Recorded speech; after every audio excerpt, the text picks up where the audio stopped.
A celebratory re-release of Age of Zombies just about makes sense. It's a year-old game that sold reasonably well, and with hero Barry Steak Fries making a real name for himself in the sublime jetpack joyride, Halfbrick evidently felt it was time for a repeat showing. In case you're not familiar with the original, it features the wisecracking hero travelling through time to kill the undead in a variety of eras. So, in prehistoric times, you'll get to blast a zombie dinosaur, then it's off to a gangster-ridden 1930s Chicago, before Barry hotfoots it to Egypt, feudal Japan, and the future, turning brain munchers to mulch all the way. In mechanical terms, it's as straightforward as they come. You place your thumbs on two on-screen sticks, which move around according to where you've positioned your digits. Left controls movement, right the direction you shoot in. You'll encounter the occasional issue if and when you lift your thumbs from the screen, and occasionally you'll move your right stick instead of activating the button for your currently equipped projectile weapon situated just above it. It's rarely fatal, but it can be a little annoying in the heat of the merciless slaughter.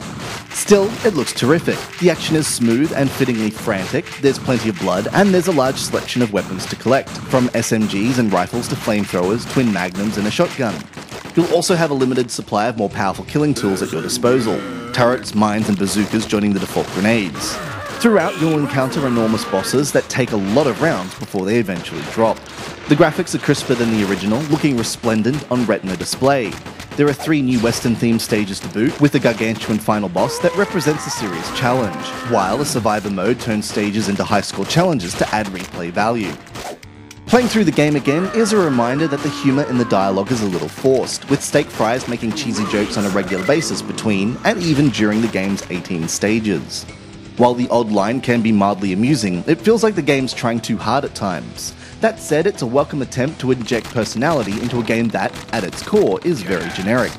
In some ways, it's hard to see why Age of Zombies was so successful in the first place. It's decent to be sure, but no classic. Levels are sensibly sized for portable play, but Halfbrick provides little in the way of variety. Each stage just feels like a reskin of the last. That's not to say it can't be a blast in treat-sized portions. As long as you don't try to play through the campaign in one sitting, you'll find it fills a hole in between more substantial iOS titles, even if you tire of Steak Fries' constant quips.